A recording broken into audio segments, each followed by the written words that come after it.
Magandang araw sa inyong lahat. Ating pag-usapan ang 20% Development Fund.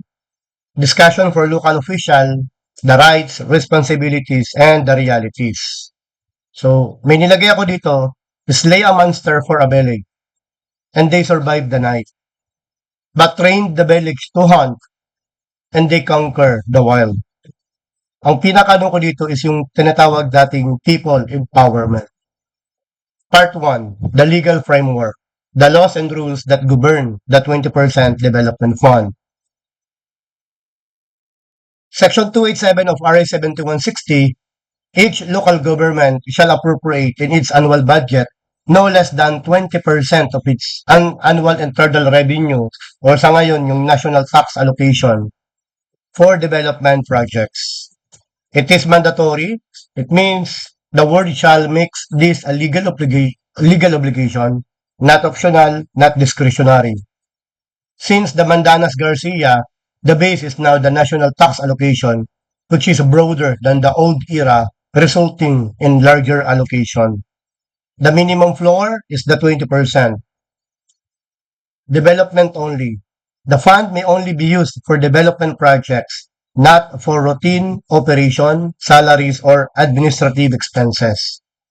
What is a fund for? Under JMC number 1 series of 2020, sabi dito, the 20% development fund shall be utilized to finance the LGU priority projects as embodied in the respective duly approved local development plans and medium-term and annual investment programs, which should be harmonized with the Regional Development Plan and the Philippine Development Plan. And the development projects that may be included under the 20% development fund shall be those that are necessary, appropriate, or incidental to efficient and effective local governance, and those which are essential to the promotion of the general welfare of the people. And the LGU shall ensure that the development projects to be funded out of the 20% development fund are well planned and procurement and implementation ready. So K rule, project must be in approved plans for the general welfare and procurement and implementation ready. All three must be satisfied, not just one. So ano yung mga expenditure that cannot be charged to the 20% development fund? Number 1, personal services. Number 2, administrative expenses. Number 3, traveling expenses. Number 4, training and seminar fees. Number 5, office furnitures and equipment. And number 6, the motor vehicles. Those are the expenditure not allowed under 20% development fund. Who is accountable and how? The responsibility and accountability in ensuring that development projects under the 20% development fund comply with the guidelines under the JMC and optimally contribute to the attainment of the desirable socio-economic targets and outcomes of the LGU shall rest upon the local chief executive and other officials concerned. The utilization of the 20%, whether willfully or through negligence for the disallowed expenditure items, shall be subject the erring official and personnel to penalties under existing rules. Sabi sa PD 1445, fiscal responsibility shall to the greatest extent be shared by all those exercising authority over the financial affairs, transactions, and operations of the government agency. And also government funds or property shall be spent or used solely for public purposes. Disbursement or disposition of government funds or property shall invariably bear the approval of the proper official. Accountability shared. The LCE who approves a disbursement, the Sangguniang member who votes for a budget with disallowed items, the MPDC who endorses an unready project, the MBO who fails to update obligation records, all share accountability under PD 1445. The fundamental principle of local government finance, sabi dito, ito basic to, no money shall be paid out out of the local treasury except in pursuance of an appropriation ordinance or law. Number two, local government funds and monies shall be spent solely for public purposes. Number three, every officer of the local government unit whose duties or require the position or custody of local funds shall be properly bonded, and such officer shall be accountable and responsible for said funds and for the safekeeping thereof in conformity with the provisions of law. Part 2, the planning hierarchy. How the 20% connect to the plan? So meron tayo dito para mas maintindihan nyo, the planning chain from land use to the 20%. The mother of all plan is the CLUP. It is the Comprehensive Land Use Plan. Isipin mo na lang, ito yung parang mother title, ito yung mother of all plan. Ito yung parang lawak ng iyong lupa. Dito mo makikita, dito mo ipaplano kung saan dapat ang residential, saan dapat ang commercial, saan dapat yung mga delikadong lugar, saan dapat ang mga agricultural or area of development. So parang ikaw ang may-ari ng lupa, nakaplano sa iyo kung saan ang dapat na mga lupa naka-assign. So, it is for 10 years. Ngayon, yung CDP naman, since na may plano ka na sa mga lupa, yung CDP naman, it is the Comprehensive Development Plan. So, magpaplano ka na, itong lugar na to, dito ko magpapatayo ng mga improvement. Dito ko magpapatayo ng bahay, kunwari lang. Doon ako magpapatayo ng swimming pool. Doon ako magpapatayo ng mga river banks. So, yun yung mga comprehensive development plan. Ano po, yun ang ibig sabihin nun. So, that is 6 years. Pag sinabi mo namang LDIP, so halimbawa lang, it is for 6 years. Ngayon, dahil may mga plano ka na kung saan mo, kung anong bahay ang ipapatayo mo, doon naman sa LDIP, parang ano siya, parang doon na nakalagay yung mga materials na kailangan. Halimbawa, sa bahay na yan, kailangan mo ng kung ano yung design, ano yung mga paggagastusan, kunwari lang, ano yung mga bintana. So, yun yung parang, ano, yung parang, ito yung parang mga PPAs under the CDP. Yun ang ibig sabihin ng LDIP. Ang ibig sabihin naman ng ELA, ito yung 3 years naman, it is the Executive Legislative Agenda. Di ba? Sabihin mo, balikan ulit natin yung CLUP. Nakalagay doon yung Mother of All Plan. Yung CDP naman, nakalagay naman yung mga development program. Yung LDIP, ganun din. Yung ELA naman, ito yung pangako ng isang elected official sa loob ng 3 taon. Sabihin na lang natin na out of 10 CDP or out of 10 LDIP. So, alin dun sa 3 taon ang priority projects niya? Ito yung mga promise niya. That is the ELA. Kahit po ano. So, ibig sabihin, kung idudugtong mo lahat, yung CDP, dapat naka-align dun sa CLUP. Yung LDIP, hindi ka naman pwedeng mag-align ng mga PPAs na wala dun sa CDP. At sa ELA, hindi ka naman pwedeng magpangako na wala dun sa CDP at saka sa LDIP. So, connected lahat yan. Ngayon, yung annual slice ng expenditure na yan, makakapalubi yun sa AIP. So, may mga pagkakataon talaga. Yung ibig sabihin ng AIP, ito yung, di ba yung ELA, 3 years na yun yung pangako. Yung AIP naman, ito yung annual, paano may implement yung mga pinangako doon sa ELA. So, yun yung AIP. That is the Annual Investment Program. Ngayon, yung mga PPAs na andun sa AIP na yan, ipapasok na yun sa annual budget. So, ibig sabihin, hindi pwede na mag-budget ka na wala sa AIP. Hindi pwede na andun sa AIP na wala sa budget. Kasi nga po, yung AIP, this is the it is the annual investment plan na pupunduhan ng annual budget. So, sana po naintindihan nyo ako. Ngayon, ang topic natin is the 20% development fund. Therefore, any project na naandun sa 20% development fund, dapat nakapaloob yun sa budget. Minsan naman, pag nagdo-double check, may mga pagkakataon na which is hindi tama, mali, na may mga project sa 20% pero wala dun sa EIP. Again, hindi ka pwede mag-implement ng project na wala dun sa EIP, na wala dun sa budget. Ano po, yun yung planning chain from land use to the 20% development fund. So, the 20% is at the end of this chain. A weak link anywhere, an outdated CLUP, DPP, CDP not genuinely used, an LDIP never prepared, an AIP treated as a form, means The 20% development fund has no solid planning foundation. Okay. So the EIP, this is the annual gate between the plans and budget. Sabi dito, the EIP should be prepared and approved before the start of the local budget preparation phase. The local budget shall fund the PPAs included in the EIP. So EIP first. The EIP must be prepared and approved before budget preparation. The budget follows the EIP, not the other way around. So no EIP, no budget. A project not in the EIP has no legal planning basis and should not appear in the 20% development budget. If it is not in the EIP, it must not be appropriated. So realignments then, mid-year realignments that introduces new projects must be consistent with the EIP. Kahit po yung mga supplemental, no? New projects that in the EIP must require a formal EIP revision before being budgeted. So may mga pagkakataon na talagang pwede mo naman ma-revise ano ka ng supplemental EIP. So EIP is not a form. The EIP is not a compliance document. It is the municipality's actual investment commitment for the year. Lump sum entries without projects are defective. So bawal naman talaga yung lump sum.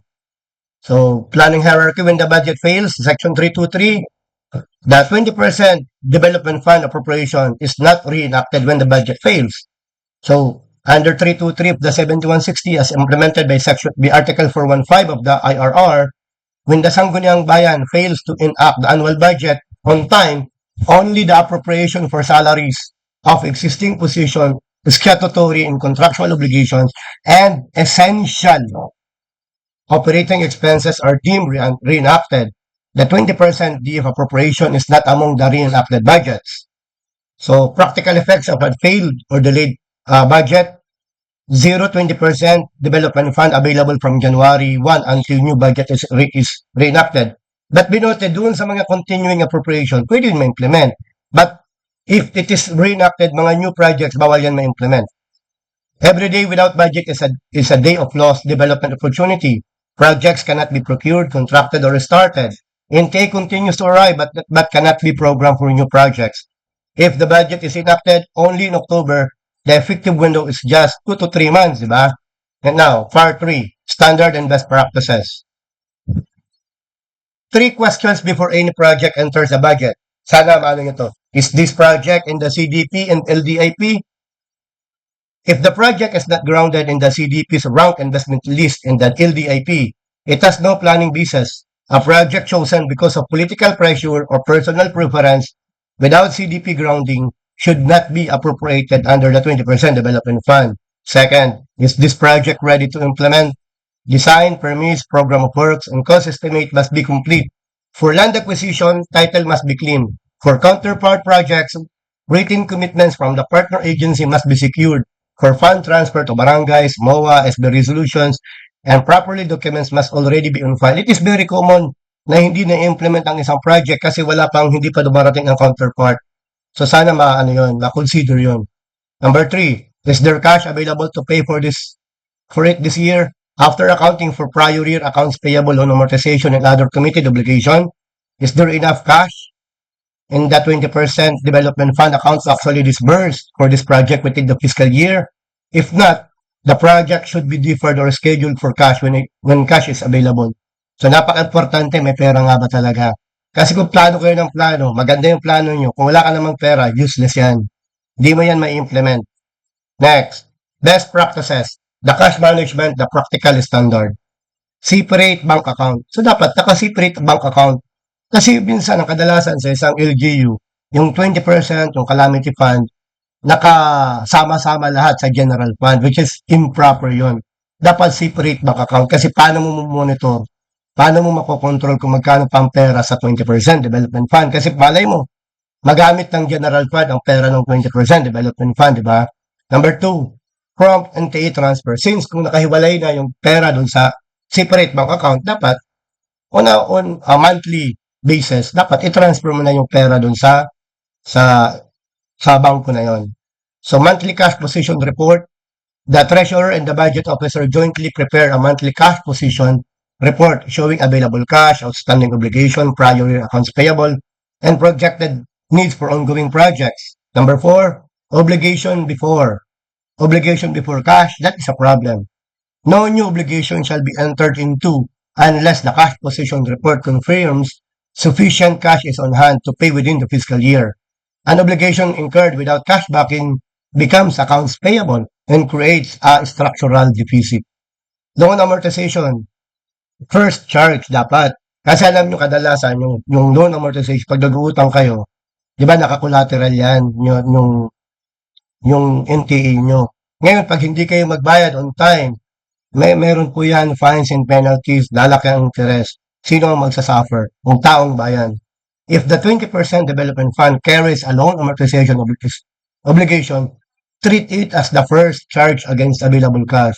Reserve the amortization amount before committing cash to other projects. Kasi nga po, meron kayong agreement with the banks or kung sino man a financial institution, tapos hindi kayo nagbayad ng tamang oras, ang tamang amount, ay fines and penalties. Sayang yun, di ba? Di ba? May doon kayo ng 100 million. So isipin mo, laki ng fines and penalties at saka interest nun. So best practices, key officers in the 20% development fund. It is the local chief executive that overall accountability chairs the MDC, ensures the CDP-EIP-budget alignment. The MPDC prepares the CDP, DIP, EIP, monitors implementation, reports to the Municipal Development Council. The MBO that maintains obligation registry, update records on cancellation. The accountant, the treasurer, the engineer. Siyempre, napaka-importante ng engineer kasi andun yung prepares design ng POW, di ba? Then, yung Bids and Awards Committee para mag-conduct ng bids. Next, the part 4, the meaning of development. It is a development fund, not a projects fund, not a spending fund. So, dapat merong investment impact, merong long-term sustainability, at dapat merong tinatawag na self-reliance. So, the meaning of development.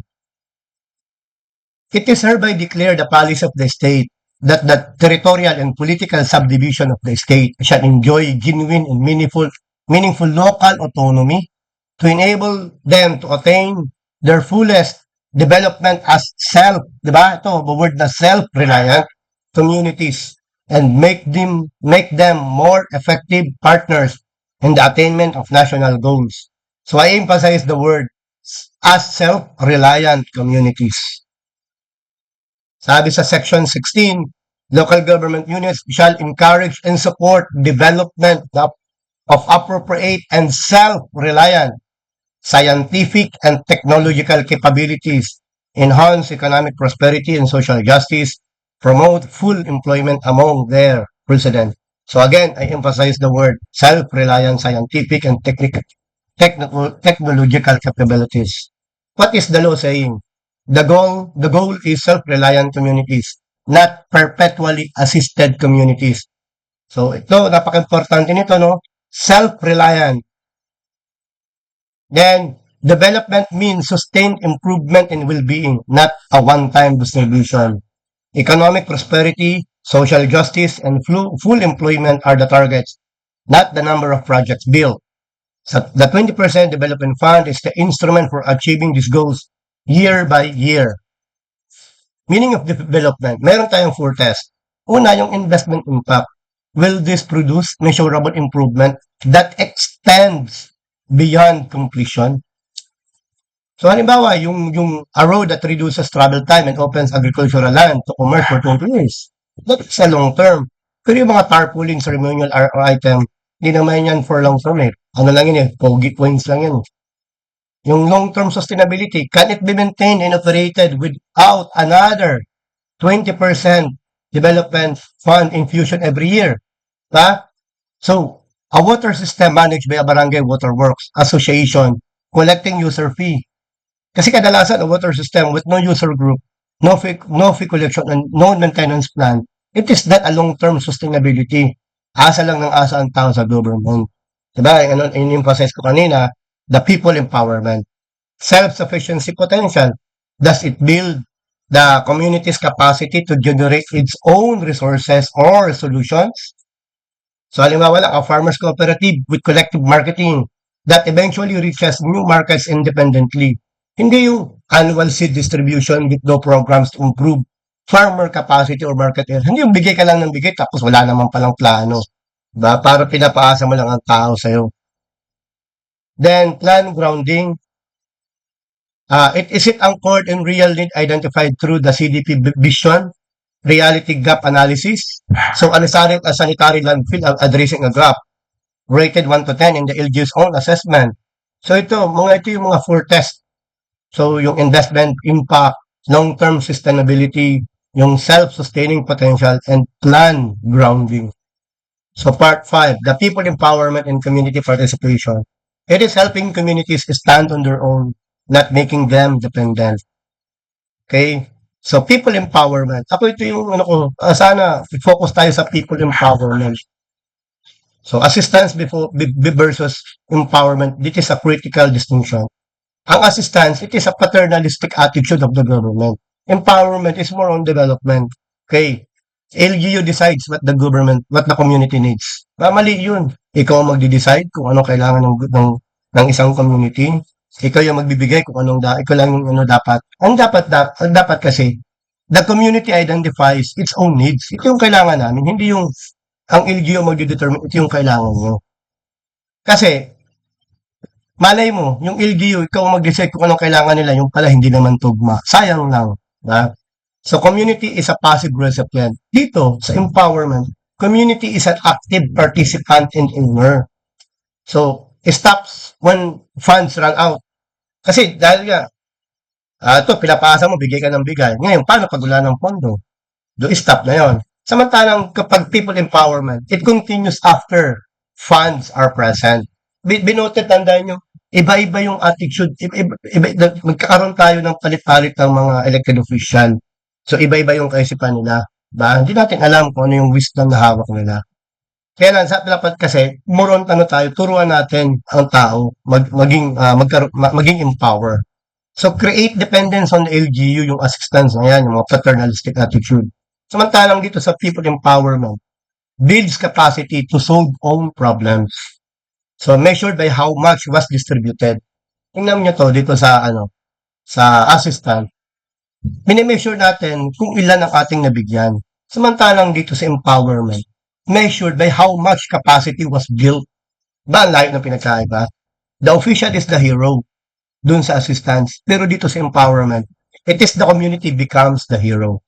So, sa assistance, paternalistic attitude, short-term political visibility. Ito naman, long-term social and economic transportation.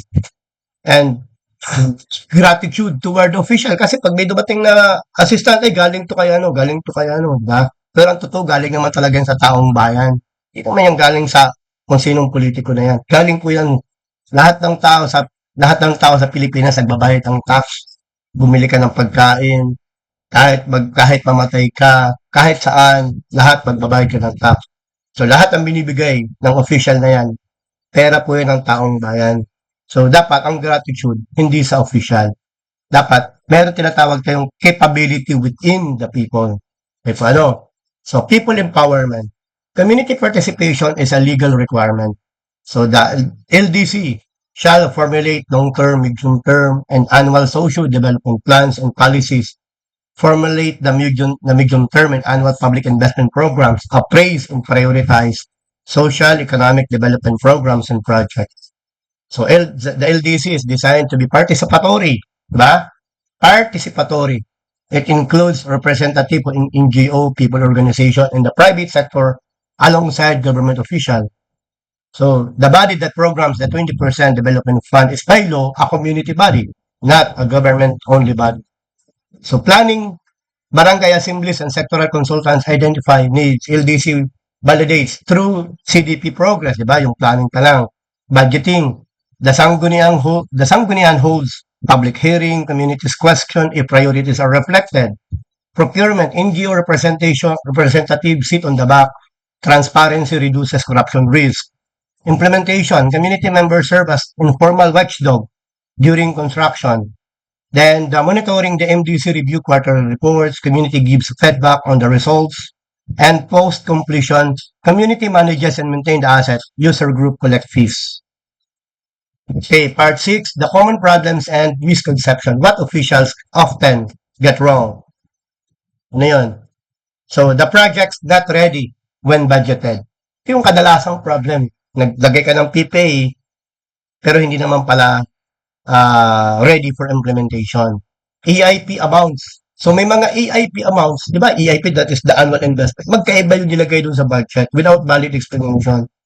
CDP not generally used, di ba? The CDP is prepared to satisfy overnight requirements, but actual decisions are driven by political priorities. Projects with the lowest vision, reality gap scores stays unfunded. Tandaan nyo yung CDP, mga priority programs and projects yan, ha? Mga priority, ano yung rank 1, rank 2, rank 3, rank 4. Okay. AIP prepared after the budget. Tama ba yun? Realigned projects. Also not ready. Mag-implement kayo, mag-re-realign kayo mid-year para palitan yung ano, tapos hindi naman pala implementation ko ready. Then, LDIP never formally prepared. Itong kadalasang problema ng isang LGU. Wala silang ginagawang LDIP. Ba? Okay. Common problems, no cash flow. Plan before the EIP is adopted. Plano kayo ng plano, wala naman palang pera. Cancelled obligation at updated and budget records. May mga pagkakataon na inobligate na ni budget office, yung pala cancelled naman. No separate bank account in the 20%. Prior year payables consumed current year. Nangyayari ito kadalasan kapag kulang ng cash. Ibig sabihin, yung mga bayaran ng last year, binayaran this year. Ang nangyayari, wala nang pera this year. So dapat, meron lagi kayong cash backup. Loan amortization not fully disbursed due to cash shortage. So ayan, nagkakaroon ka ng mga fines and penalties of interest. Minsan, umabot ang millions in fines and penalties. Who will suffer? Bank charge on return checks. Nangyayari din yan dahil walang pera, nag-issue ng cheque, ayan na siya. Now, misconception. The 20% is our money to use as we see fit. Tama ba yon? As long as we appropriate 20%, we have complied. No. So, any projects the Sangguniang approves can be charged to the 20%? No. Livelihood, good distribution is a development projects. Ito yung sinasabi ko. Distribution without a program to build the recipient capacity for sustained, di ba tinatawag tayong self-reliant? Productivity is assistance, not development. Kasi dapat ito, general welfare implying lasting improvement. Okay. Misconception, we can include any projects even if it is not in the EIP. Mali yun. We cannot be held responsible o liable. That's the accountant job. Mali rin yun. Development means building as many projects as possible. No. Development means improving quality of life in a sustained, measurable way. So once the project is completed and paid, our responsibility ends. May mga warranty yan. So free distribution and services build community support. That is development. Sabi dito, Section 287 does not say that 20% development fund shall build political goodwill. The test is whether conditions have objectively improved, not whether residents are grateful. So the standards we are held to. It is the declared policy of the state that all resources of the government shall be managed, expended, or utilized in accordance with laws, rules, and regulations and safeguarded against loss or wastage through illegal or improper. So sabi dito, the responsibility to take care that such policy is faithfully adhered rests directly with the chief executive as head of the local government agency concerned. Okay? So the 20% development fund is a trust. The law created it. The law created it. The plans define it. The official manage it. And the constituents are its ultimate beneficiaries. Part 5, the 10 most common noted causes of non-implementation. Kadalasan, yung projects included in the budget without securing pre-implementation requirements. Number 2, late or invalid annual budget, reducing the effective implementation window. Ayan, nakalagay na po dyan yung mga dapat, no? Number 3, mid-year realignment, introducing replacement projects that are not also ready. Yan. So, basahin nyo na lang po, no? Insufficient cash in the 20% development bank account to support disbursement. Failed bidding due to late procurement or start or defective bid documents. Dependence on provincial government like NJ or BLG that is not been acted. So yung mga pagkakataon talaga na may mga counterpart tapos yun naman pala during the year di naman dumating ang counterpart. Hindi nakatiwangwang ang project. So change in the local chief executive ito kadalasan 'to nagpapalit ng ano, pagpalit ng LCE iba na naman ang plano niya, 'di inadequate engineering personnel to design, supervise, and inspect projects. Kulang ng tawang engineering, hindi makagawa ng plans, drawings, and specs. Hindi makagawa ng POW, and so on and so forth. Right of way, land title, and property encumbrance, problems discovered after appropriation. Nagano ka na, sige, magano tayo, bibili tayo ng lupa. Pero yung pala, may problema, di ba? Pag-implement ka ng project, yung pala, may problema sa right of way. So, election ban. So, ito, very common din to. Every 3 years, di ba, nagkakaroon ng election ban. So, yun nga yung mga top 10 na most common. So, summary, the most common causes at a glance, ayan po yan. Ano? Ayan yung mga most common problem. So, one practical reason, response to each. So, yan, yung bawat common na yan, nilagyan ko yan ng mga practical response. Ayan, no? So, basahin nyo na lang. Adapt a readiness. Kompleto po yan. So, yan yung mga practical response to each of the 10 causes. Then, best practices, the quarterly monitoring discipline. So, ito, quarter 1 pa lang, ano yung dapat mong gawin? Quarter 2, ano ang dapat mong gawin?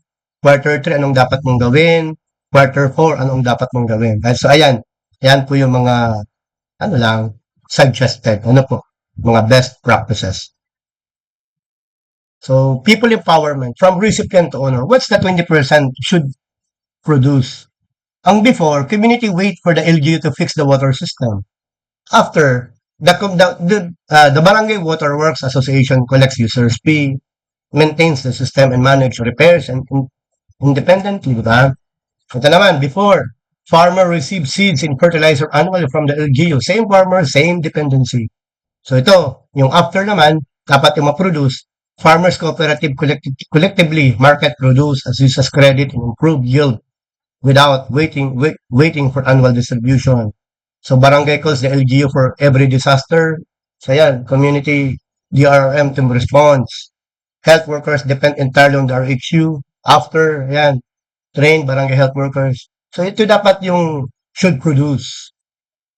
Summary, the 3 pillars of good 20%, plan well, use well, account well. Ayan, paano? Yan yung the 3 pillars. Ngayon, inulit ko na lang yung kanina, uh, practical guidance, what to do with priority projects the LGU cannot fund alone. Yung mga pagkakataon talaga na hindi mo man kaya mapunduhan kasi limited lang ang fund. Ano ang dapat? Very priority projects yan. So sa CDP and DLEDIP contains priority PPAs beyond the LGU's financial capacity. So ang ano na lang dito, prepare, document, present, seek external funding. The question is not just, can we fund this? The question is, have we prepared this project well enough that someone else can fund it? Diba? Dapat ang magandang kaisipan. Hindi yung, the question is not just, kaya ba natin punduhan? Kundi dapat, ang question mo is, have we prepared this project well enough that someone else can fund it? Okay, the CDP rank list is the starting point. Then, documentation is the key. Presenting is the action step. External funding is available and accessible. Ha? Yan. Ngayon, prepare the project documentation. The most powerful thing an LGU can do for an unfunded priority project is to make it shovel-ready, fully documented, and ready to implement the moment funding is secured. Feasibility study. Yan, no? Prepare a brief feasibility study for each priority projects that cannot be funded. It need not be elaborate. A 10 to 15-page document covering the problem, a statement, proposed solution, estimated cost, beneficiaries, expected outcomes, and sustainability plan is sufficient for most LGU level project. Paano yung gagawin na walang cost? The LGU can use its scholarship recipient. Diba meron kayong mga scholar? Students in engineering, architecture, planning, or related course as part of their community service or thesis requirement to prepare feasibility study for CDP priority projects. This cost, the LGU costs nothing and produces a tangible output. And at the same time, natitrain mo rin. Natitrain mo rin yung mga scholar nyo, di ba? Engineering plans. So, engineering plans and drawing infrastructure project, roads, buildings, water system, flood controls, require engineering drawings for anyone to fund or implement them. Without drawings, there is no basis for cost estimate. And without cost estimate, there is no basis for a funding request. How to prepare at a lower cost? Mag-hire kayo ng mga job order personnel, licensed engineer or architects, specifically to prepare engineering drawings and programs of work for priority projects. A job order engineer hired for 3 to 6 months can produce documentation for multiple projects at a fraction of the cost of the project themselves. Ba? Okay. Cost estimate and program of work.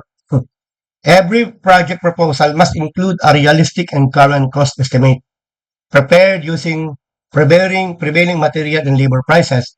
The program of work must show the scope, schedule, and cost breakdown clearly enough for external funder to verify the amount being requested.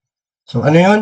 Minimum 10 copies. Photocopy yun. 10 copies for each documented project. Print at least 10 copies of the complete project brief, feasibility study, drawings, cost estimate, and programs work.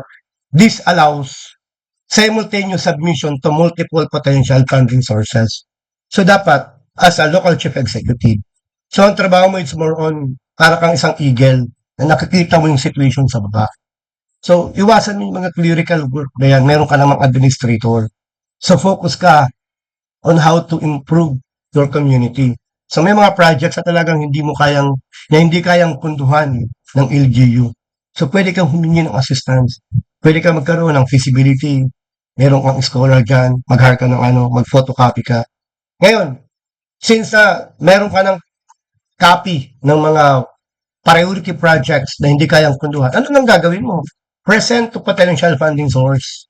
So, pwede kang pumunta sa DPWH, di ba? Pwede kang pumunta sa provincial government. Pwede kang pumunta sa DILG programs and grants. So, bigyan mo ng copy yan. So, pwede ka rin pumunta sa mga congressman or sa mga senador. Diba? Para maano yan, ano mo. Pwede ka rin pumunta sa Office of the President. Pwede ka rin pumunta sa NEDA. Malay mo, out of 100 na ginawa mo, matuloy lang ang dalawa dyan, it is a big accomplishment. Kaysa naman sa umasa ka lang. Yun ang pinopoint ko doon. Kaya no, so the action plan, 5 steps to pursue unfunded, list all unfunded priority projects from CDP and LDIP, assign documentation responsibility, print at least 10 copies of each project brief, submit simultaneously to multiple funding sources, track and follow up. So yun. So as an LC, as a local chief executive, so it is an eagle eye na dapat makita mo kung ano yung kailangan at dapat malakas ang loob mo na humingi ng fund sa iba't ibang government agency. Ano po? Okay. Practical guidance. Bringing participation into the digital age. Ito, napaka-importante rin ito. Lahat ng tao dito yata mayroon ng social media account, no? So make participation easy, continuous and inclusive, not a once-a-year event. So digital participation, why electronics channel strengthen genuine participation? So barangay assemblies and public hearings remain essential, but they have real limits. Tandaan nyo yan, may mga tao, may mga tao may trabaho na hindi maka-attend dyan sa mga assembly ngayon, mga public hearing. They happen once or twice a year. They require physical presence, and they often reach only those who can attend on a specific date and time. Electronic channels do not replace these gatherings. They extend participation to residents who cannot otherwise be heard. Diba? Okay. Reaches the unreached. Meron tayong mga OFW, person with disabilities, solo parents, night shift workers, and residents of far-flung cities can submit suggestions anytime without needing to attend a meeting in person. Marami. May mga nagtatrabaho sa Manila, may nagtatrabaho sa mga offices na hindi maka-attend talaga. So, available year-round. Ang kagandahan lang kasi dito, ideas and concern do not arise only during the budget session. A continuous channel allows a resident to flag a need the moment they notice it. A broken bridge, an unsafe crossing, a water shortage. creates a documented record.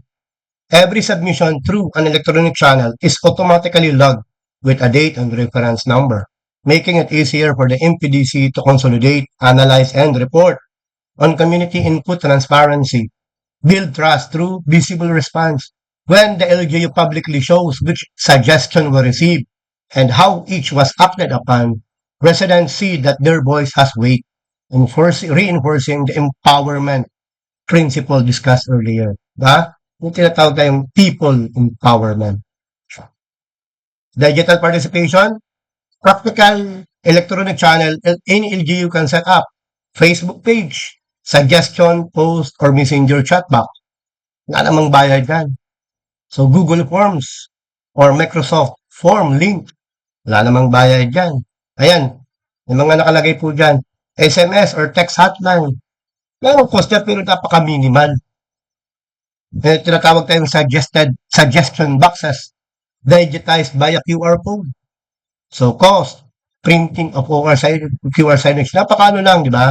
Yung mga practical electronic channels in LGU can set up. Okay? So digital participation, building a simple LGU e-suggestion system for LGU ready for a more structured approach. A basic e-suggestion system can be built using existing free or low-cost tools. No need for an expensive custom application. The system should be simple enough that any resident with a phone can use it under 2 minutes lang. So minimum fields the form should collect: the name and contact, the barangay or location, the sector, the description of the suggested project, photo upload. Yan, di ba? The MPDC consolidate all submissions monthly and present a summary to MDC, feeding directly into CDP in EIP preparation. A.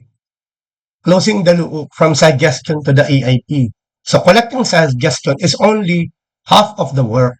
For participation to be genuine, not just symbolic, every suggestion must be visibly processed and the resident must see what happened to it. This is the difference between consultation and genuine participation discussed earlier. So collect, categorize, validate, program, report back. Ba? Yun yung closing the loop. Okay, basahin nyo na lang po. No? Okay, digital participation, the legal anchor. Why this align with the law? Sabi kasi sa Section 16, every local government shall exercise the power expressly granted, those necessarily implied therefrom, as well as powers necessarily appropriate or incidental for its efficient and effective governance, and those which are essential for the promotion of the general welfare. So, the LDC shall formulate long-term, medium-term, and annual socio-economic development plans and policies, appraise and prioritize socio-economic development projects and programs. So, how electronic channel fit with its legal framework? Setting up a Facebook suggestion channel or online form is an incidental power necessary for efficient governance under Section 16. It requires no separate ordinance or only an administrative decision by the LCE. The suggestions collected become raw input for the LDC planning functions, appraising and prioritizing programs and projects. Electronic channels do not replace the LDC. The barangay assembly or the public hearing, they supplement this existing legally mandated mechanism with a continuous, accessible feedback channel. So plan, implement, report, let the people verify. So giving the public and NGO real access to determine actual performance. What was planned, what was done, what remained. So public transparency. The missing link closing the plan to performance cycle. So planning without public reporting is incomplete accountability. A CDP, an LDIP, an EIP are public commitments. The public has the right to know, in plain terms, what was planned and what was actually implemented and what remains undone. So plan. So the public commitment of what will be done. Implement actual procurement, construction, and delivery of the PPA. Report. Plain language disclosure of status ongoing or not yet started. Verify. The public and NGO check the report against reality on the ground. So verify feeds back into plan, closing the loop for the next budget cycle. So the PPA status board, what should be published? Ito yung para sa public transparency, no? The project name, the location, the budget, the status, physical accomplishment, the target versus actual completion date. Okay? Where to publish? Practical, e-platform option. Ayan. LGU Facebook page, public Google Sheet, tarpaulin or bulletin board, municipal hall, and barangay hall physical notice board. Okay? So, giving the public and NGO the power to report back. Ito yung napaka-importante talaga nito. Publishing status report is one direction. The public must also have an easy way to respond, to confirm, question, or flag a discrepancy between what is reported and what they observe on the ground. So the LDC shall coordinate, monitor, and evaluate the implementation of development programs and projects. So same channel, second purpose, reuse the same Facebook page. NGO and CSO observer rule, photo-based discrepancy reporting, public acknowledgement of reports achieved. So yan po yan, yung mga basahin nyo na lang. So showing overall progress, the CDP, LDIP, EIP dashboard, beyond individual project status, the public benefits from seeing the bigger picture, how much of the entire CDP and LDIP has been accomplished so far, not just the current year AIP. So the CDP, that is a 6-year plan. So dapat, percent of all CDP priorities completed since the plan was adopted shows long-term direction. Ang LDIP naman, percentage of LDIP program cost already dispersed. So AIP, percentage of the year's AIP. So dapat meron kang progress, showing all progress, the CDP, the LDIP, the AIP. Diba? The more transparent, the more trust na makukuha mo sa public. So the 3-year level shows resident both the year performance and the administration long-term track record. So the legal basis, reporting back is required, not optional. So sabi nga sa Section 2A, it is hereby the declared policy of the state that local government units shall be made more accountable to their constituents. The LDC shall coordinate, monitor, and evaluate the implementation of development programs and projects. Yan. So monitoring and evaluation are LDC's function by law. Publishing the results in plain, accessible language is simply how that legal mandate becomes meaningful to the people it is meant to serve. So the complete cycle, plan, implement, report, verify, improve. And when okay, practical guidance naman. Ito naman, napaka-importante nito. The LGU as a skills broker and employment facilitator, using a constituents skills database and technology to connect people to work. So low cost, high impact, true empowerment, not paternalism. So LGU, the concept, a skills database that works for people.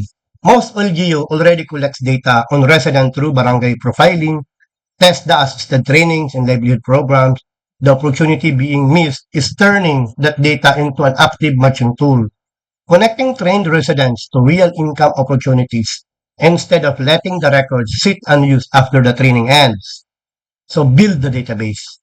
Una mong gagawin, register constituents by skill, training certificate, work experience, and availability using a simple form, not an expensive system.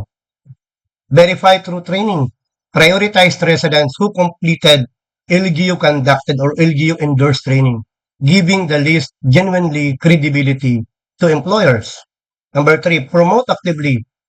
When a local business, contractor, or household needs works, the LGU Facebook page and website becomes the first place they look. Number 4, track outcome. Record who got hired, for what, and for how long. Turning this into a measurable proof that program works, diba? So LGU as a skill broker, what the constituents skills database should capture. A simple Google form or spreadsheet is enough to start. No expensive software is required. for a municipality beginning this program. The name, the age, barangay, and contact number, the skills or trade, the training completed, the work experience, availability, interest on ano. So yan, napaka-importante po yan, di ba? So the Public Employment Service Office or the PESO already mandated under Section Republic Act 8759 is the natural office to manage this database. So yan, yan mo muna, capture mo muna, ilagay mo muna lahat sa database. Okay. Then, promoting the workforce. How active matching work? So, a contractor needs masons for a building project. Instead of bringing in outside labor, the contractor checks the LGU published list of trained available masons in the municipality first. The LGU Facebook page post looking for skilled masons. See our certified list. Diba? A household needs a caregiver or domestic worker. The LGU verified list of residents trained in caregiving may need to through TESDA or LGU conducted training, give household a trustworthy local option instead of relying on word of mouth alone. A neighboring LGU or private company is hiring. When the LGU learns of opening through DOLE, neighboring municipalities or private employers, it cross-matches its skills, database, and directly inform qualified residents by SMS or messenger. A returning OFW or job seeker needs local work. Residents who return from abroad or are job hunting locally can register their skill once and be matched to multiple opportunities over time rather than starting from zero each time. So yan yung mga sample ng mga promoting the workforce. So meron din tayong beyond job matching. Magkano tayo ng free review and readiness program? It is the same empowerment principle applies to helping residents pass the exam and interviews that opens door to better opportunities. This program costs very little when the LGU taps its own qualified personnel or partners with the same university in Dole. O college entrance, free. Review, di ba? Partner with local public school kung sino man yan. So pwede kayong mag-conduct din ng civil service examination review. Meron ding training para sa job interview or paggawa ng resume. Pre-departure orientation seminar. So ito, napaka-importante nito kasi ano siya parang tinuturuan mo sila paano magkaroon ng trabaho, paano mapagandang buhay nila. Hindi yung aasa lang sa government na from time to time, hihingi, from time to time, aasa. So tulungan mo, kaya nga binabalikan ko yung people empowerment, no? So, low cost, digital ito rin sa mga online income. Online work, virtual assistance, content moderation, online selling, freelance writing, graphic design, and similar digital jobs is one of the fastest growing income sources. For Filipinos, many residents lack only one thing, reliable internet access in a quiet place to work and also the computer alone. So what to set up? A simple co-working corner at the municipal hall, public library, or barangay hall with a stable internet connection, a few desks, and access to electrical outlets. No need for a large dedicated building. So who it serves? Online sellers, managing their shops, students attending online class, residents during freelance or virtual assistance, and job seekers attending online interviews who may not have reliable internet or quiet space at home. What it costs? Primarily, a one-time cost for an internet subscription and basic furniture. A fraction of the cost of most infra project only, but with a direct continuing income impact for user. How to expand it? Pair the space with basic digitally literacy session using productivity tools, online marketplaces, and freelancing platforms. So the residents are equipped not just with space but with the skills to use it productively. Promoting local tourism and products through incentives, di ba?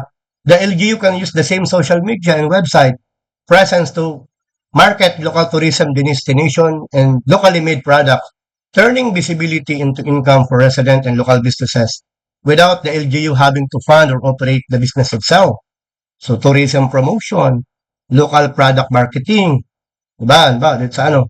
Sa tourism, feature local destination, festival, and homestay option on the official LGU page and website, including practical visitor information such as how to get there, where to stay, and what to expect, increasing visitors traffic at no cost to the LGU.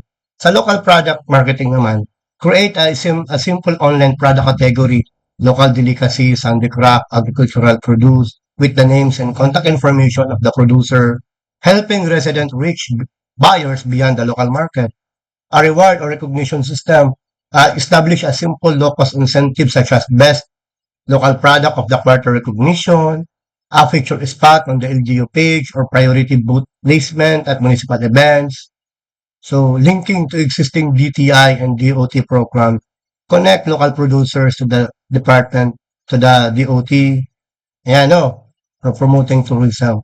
Actually, meron din sa mga farmers, tapos sa mga local fishermen. Marami, marami.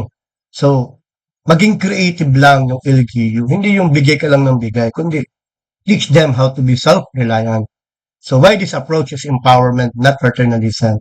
Kasi the old ways, LGU gives cash or goods directly. This approach, LGU connects trained residents to real income opportunities, di ba? Before assistance end when the budget runs out.